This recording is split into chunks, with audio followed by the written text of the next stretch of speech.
Versus Morocco ম্যাচটা নিয়ে কথা বলতেছিলাম ভাই। ব্রাজিল আমাদের মতন করে যেরকম এক্সপেক্ট করছিলাম ব্রাজিলের খেলাটা, কিন্তু সেরকম করে ব্রাজিলের খেলাটা হয় নাই ভাই। এরকম করে ব্রাজিলের খেলাটা হয় নাই। ব্রাজিল রীতিমতন তাদের ফ্যানদেরকে হতাশ করছে। আমরা যদিও বা ব্রাজিল ফ্যান নয়, তবে রীতিমতন ব্রাজিলের যেটা আনচেলত্তির অধীনে ওয়ার্ল্ড কাপ জার্নিটা এটা কেমন হয় এটা দেখার জন্য বসছিলাম, কিন্তু আনচেলত্তির অধীনে ব্রাজিলের ওয়ার্ল্ড কাপের ফার্স্ট ম্যাচটা খুব বোরিং হয়েছে ভাই। এত বোরিং আমরা আর হয় নাই কেন। এই যে ব্রাজিল মরক্কোর বিপক্ষে যখন মাঠের মধ্যে নামছে ভাই, এই খেলাটা যখন মরক্কো ডোমিনেট করা স্টার্ট করছে, রীতিমতন এই জায়গায় হেল্পলেস মনে হয়েছে ব্রাজিলকে। ব্রাজিলকে মনে হইতেছে যে তারা হেল্পলেস, তারা এই জায়গার মধ্যে নতুন টিম আসছে ওয়ার্ল্ড কাপ খেলার জন্য, তাদের এখানে কোনো কিছুই করার নাই। এত ডোমিনেট, এত স্পিড, এত নিখুঁত পাসিং যে মরক্কো ভাই, মরক্কোর মতন একটা দল ব্রাজিলের মতন একটা দলকে যে এমনভাবে প্রেস করা স্টার্ট করছে, এমনভাবে প্রেশার ক্রিয়েট করা স্টার্ট করছে, এটা এটা কখনোই ভাবি নাই, কখনো ভাবি নাই। আমি আমি ব্যক্তিগতভাবে কখনো ভাবি নাই। এই যে মরক্কো, তারা ব্রাজিলের এগেনস্টে যখন মাঠের মধ্যে নামছে, ফার্স্ট 15-20 মিনিট এমন ফুটবল, এই 15-20 মিনিটের যে ফুটবলটা, এই 20-15 মিনিটের মধ্যে পুরা ব্রাজিল ফ্যানদেরকে মানে কি ঢর ভয় ঢুকাই দিছে মনের মধ্যে, যে না আজকে ভাই কিছু না কিছু একটা হবে, আজকে কিছু একটা হবে নিশ্চিত।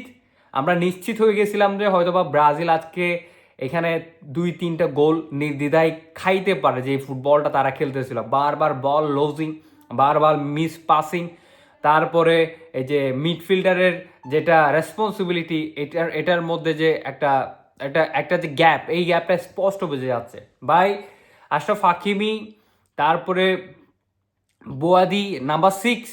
ও ও মাই গড, আমার আমার তো মনে হইতেছে যে ও তো রাইট নাও বিথিনিয়াকে হয়তো বা টপকাই যাবে গা, আর কয়দিন যদি এরকম করে ফুটবলটা খেলে। নাসের আল খেলাইফি আজকের খেলাটা মাঠের মধ্যে বসে দেখছে, ফিফা প্রেসিডেন্টও ছিল, তারা হয়তো বা এই ছেলেটার দিকে চোখ রাখবে যে আমরা বিথিনিয়া যদি চলে যাই ইনকেস কোনো কারণে, বিথিনিয়ার বদলে আরও একটা বিথিনিয়াকে পাইছি আমরা, যে কিনা মরক্কোর হয়ে খেলে।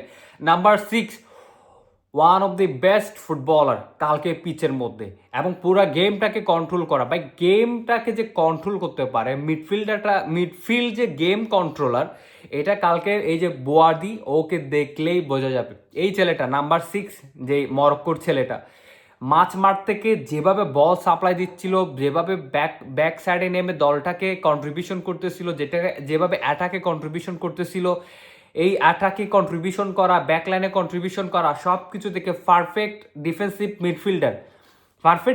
মিডফিল্ডার। এই যে একটা সময় প্রাইম টাইমে ক্যাসেমিরোরাও ছিল, কিন্তু ক্যাসেমিরো আজকে তার, এই যে ক্যাসেমিরোকে যেভাবে আমরা আমরা ভাবছিলাম যে তিনি মাঠের মধ্যে হয়তো ইফেক্টিভ করতে পারে ভাই, ক্যাসেমিরোর খেলা দেখে পুরো হতাশ হয়েছি। ক্যাসেমিরো তার জায়গার থেকে আগের প্রাইম ক্যাসেমিরো আর এখনের ক্যাসেমিরোর মধ্যে আসমান আর জমিন ফারাক, এটা আজকের খেলার মধ্যে আমরা দেখতে পাইছি। ক্যাসেমিরো ফিজিক্যালি উইক, পাসের মধ্যে ভুল করতেছে, বারবার গ্যাপ দিচ্ছিল অ্যাটাক করার ক্ষেত্রে। যখন অপোনেন্টরা যখন প্রেস করতেছিল, তখন ক্যাসেমিরোদের অবস্থানটা আমার কাছে জাস্ট বিরক্তিকর মনে হয়েছে এই জায়গায়। এবার আসি, এই যে এই যে মরক্কোর আশরাফ হাকিমি, এরপরে লেফট ব্যাক যেই খেলছে, ওরা দুইজন ফুল ব্যাক, এই দুইজন ফুল ব্যাক যে দলের হয়ে কি ফুল ব্যাক খেলতেছিল নাকি রাইট উইং খেলতেছিল নাকি লেফট উইং খেলতেছিল, এটা টোটালি বোঝা যায় নাই। ওরা ওদের সাইড থেকে এমনভাবে স্টার্ট করছে, এমনভাবে প্রেস করা শুরু করছে। আশরাফ হাকিমি কন্টিনিউয়াসলি ডি বক্সের মধ্যে ঢুকে যাচ্ছে। আশরাফ হাকিমিকে দেখে মনে হয় না যে ও ফার্স্ট হাফের মধ্যে রাইট ব্যাক খেলছে, ও ডাইরেক্ট আপনার এই যে রাইট উইংয়ের কারিশমা দেখাইছে বারবার। আশরাফ হাকিমি ডি বক্সের মধ্যে ঢুকে যাচ্ছে, শর্ট করতেছে, লং শর্ট, প্রেশার ক্রিয়েট করতেছিল। মনে হইতেছে না যে আশরাফ হাকিমি এই জায়গার মধ্যে রাইট ব্যাক। আর লেফট ব্যাক থেকে যে আছে ওর ভাই কি বলবো, এই যে দুইজন ফুটবলার ফুল ব্যাক, আপনার এই যে মরক্কোর, ওরা যেভাবে করে ball back to back deliver করতেছিল, সাপ্লাই দিচ্ছিল পিছন থেকে, মাঠ থেকে যখন বোয়া দিচ্ছিল, সে যেরকম করে সাপ্লাই দিচ্ছিল বল, প্রেসিং এবং পাসিং, এই দুইটার কম্বিনেশন কালকে আজকের মরক্কোকে অন্য লেভেলে নিয়ে গেছে ভাই। এত নিখুঁত পাসিং, ওয়ান টাচ ফুটবল এবং passing, quick pass, no reaction, take the ball, pass the ball. এই যে এই যে আপনার পেপ গার্দিওলার একটা ফিলোসফি আছে, take the ball pass the ball, take the ball pass the ball. Ball hold করতেছে না, বল যার পায়ে যাচ্ছে take and pass, take and pass, take and pass, এবং quick response outside the box এবং beside the box. এই যে বক্সের মধ্যে রিয়াকশন করা, আউটসাইড দি বক্স রিয়াকশন করা, এবং কুইক শট টেকেন। এই যে শট নেওয়ার যে একটা অ্যাবিলিটি, শট নেওয়ার যে একটা দারুণ চেষ্টা প্রত্যেকটা খেলোয়াড়ের, যারা ডিবক্সের মধ্যে যাচ্ছে প্রত্যেকবার তারা স্কোর করার জন্য চেষ্টা করছে। ব্রাহিম দিয়াস এই যে রিয়াল মাদ্রিদে থেকে মনে হয় টনি ক্রুস থেকে কিছুটা সে মানে সংগ্রহ করে নিল ট্যালেন্ট। মাঝমাঠ থেকে যেভাবে করে ডাইরেক্ট সোজা বরাবর পাসটা দিল, এরকম টনি ক্রুস ওয়াফা চ্যাম্পিয়ন্স লিগের মধ্যে ভিনিসিয়াস জুনিয়রকে একটা পাস দিয়েছিল, ওইটার কথা আমার মনে পড়তেছে। এত নিখুঁতভাবে পাসটা দিল, বলটা ডেলিভার্ড করলো একদম 1-1, এবং গোলকিপারের মাথার উপর দিয়ে এলিসন বেকার কোনো কিছুই করার ছিল না, অ্যান্ড গোল। ব্রাহিম দিয়াস, এই যে Brahim Diaz number 10 and attacking মিডফিল্ডারের যে রোলটা আজকে প্লে করছে ব্রাহিম দিয়াস। আপনি ব্রাহিম দিয়াসকে কিভাবে এখন, ব্রাহিম দিয়াস যেভাবে back to back ball deliver করতেছিল, কোনোভাবে ব্রাহিম দিয়াসকে আপনার ডেনাই করার অবকাশ নাই। কিন্তু ক্যাসেমিরু, আপনার এই যে গিউমেরিস, তারপরে এই দেয়াগো, রাফিনিয়া, তারা কিন্তু বোরিং ফুটবল খেলছে আজকে ব্রাজিলের হয়ে। এই যে ব্রাজিলের যে ধরনের এক্সপেকটেশনটা ছিল তাদের থেকে, তারা সেভাবে করে কাজটা করতে পারে নাই। যে ব্রাজিলের রাইট ব্যাক এবং লেফট ব্যাকের কালকে যে কি ভূমিকা ছিল, এটাও আমার দেখে আসলে কুলাইতে পারতেছি না যে তারা আসলে কি করলো মাঠের মধ্যে। আর বারবার এই যে তারা ফুল ব্যাককে এত বেশি সুযোগ করে দিচ্ছিল যে অ্যাটাক কর। আশরাফ হাকিমি যখন প্রেস করে ভিতরে ঢুকতেছে, তখন তাকে কন্টিনিউয়াসলি স্পেস করে দেওয়া হচ্ছে। এই স্পেস করে দেওয়ার কারণে কিন্তু বারবার ব্রাজিল এই খেলার মধ্যে বিপদে পড়তেছিল, এটা স্পষ্ট বোঝা যাচ্ছে। কিন্তু কার্লোস আনচেলত্তির দলের মধ্যে ভাই নেইমারের অভাব আছে, এটা স্পষ্ট বোঝা গেছে। নেইমারকে দরকার ব্রাজিল দলের মধ্যে। এই যে কালকে পুরা খেলায় শুধুমাত্র পিকুয়াটার দুই একটা যে নিখুঁত পাসিং ছিল, এগুলা ব্রাজিলকে মনে হয়েছে যে কোনোভাবে গোলের দ্বার প্রান্তে নিয়ে যাবে, হ্যাঁ, ভিনিসিয়াস জুনিয়রের গোলটা ছাড়া।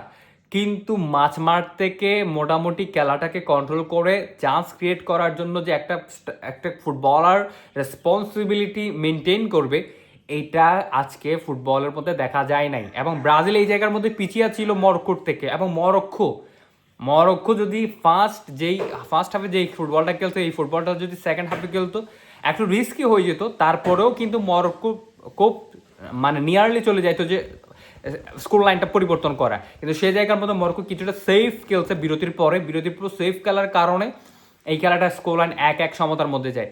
এই যে ব্যাপারটা হইলো, এই যে ফার্স্ট এক্সপিরিয়েন্স, এই যে কার্লোস আনচেলত্তি দেখতে পাইলো যে পিওর মাস্টার ক্লাস। এখন মাস্টার ক্লাস হয়তো লাভ নেই তার দলে, যে এখন এই যে অ্যাটাকিং সেন্সের একটা ফুটবলারের যে অভাব, চান্স ক্রিয়েট করার ক্ষেত্রে, বিগ গেমে ইম্প্যাক্ট ফেলার ক্ষেত্রে যে একটা ফুটবলার যে অভাব, ওই ফুটবলারটা তো আর কেউ হইতে পারে নাই। দিন শেষে নেইমারের দরকার এই জায়গার মধ্যে। এবং নেইমার মাঠের মধ্যে যদি থাকতো, নেইমার মাঠের মধ্যে থেকে দলকে কন্ট্রিবিউশন যেটা করতো, এটা কেউ করতে পারে না। ভিনিসিয়াস জুনিয়র বারবার ট্রাই করছে। রাফিনিয়া আমার কাছে কালকে কিছুটা বিরক্তিকর মনে হইলো। ভাই কি করতেছিল, কতক্ষণ এই জায়গায় বল প্রপারলি কন্ট্রোল করতে পারতেছিল না। ক্যাসেমিরোর ব্যাপারটা, গিউমেরেস, তারপরে এই যে রাইট ব্যাক এবং লেফট ব্যাকের মধ্যে আমি মনে করছিলাম যে অ্যাডারসনকে রাইট ব্যাকের মধ্যে খেলাবে। ভাই অ্যাডারসন রাইট ব্যাকের মধ্যে চান্স পায় নাই, আর সাবস্টিটিউট করাইলো এই যে দিয়াগো। দুইটা চান্স তিনি যদি হেডিং ক্লিয়ার করতে পারতো তাহলে গোল হইতো 100-100। এই জায়গার মধ্যে রিশালিসন যদি থাকতো তাহলে এটা গোল হইতে পারতো। এই যে ব্রাজিল ফার্স্ট জার্নি, নেইমারকে দরকার ভাই। নেইমার একটা মোমেন্ট চেঞ্জ করে দিবে, একটা পাস করে দিবে, একটা ড্রিবলিং করে outside the box free kick নিবে, এখানে দলের গোল হওয়ার 80% চান্স থাকে। কিন্তু এটা কালকে কোনোভাবেই ব্রাজিল করতেও পারে নাই। এবং রীতিমতো মরক্কোর বিপক্ষে স্ট্রাগল করছে, এটা বোঝা গেছে। এবং এই জায়গায় নেইমারকে যত দ্রুত সম্ভব দলের মধ্যে ইনভলভ করা, এটাই এখন দরকার।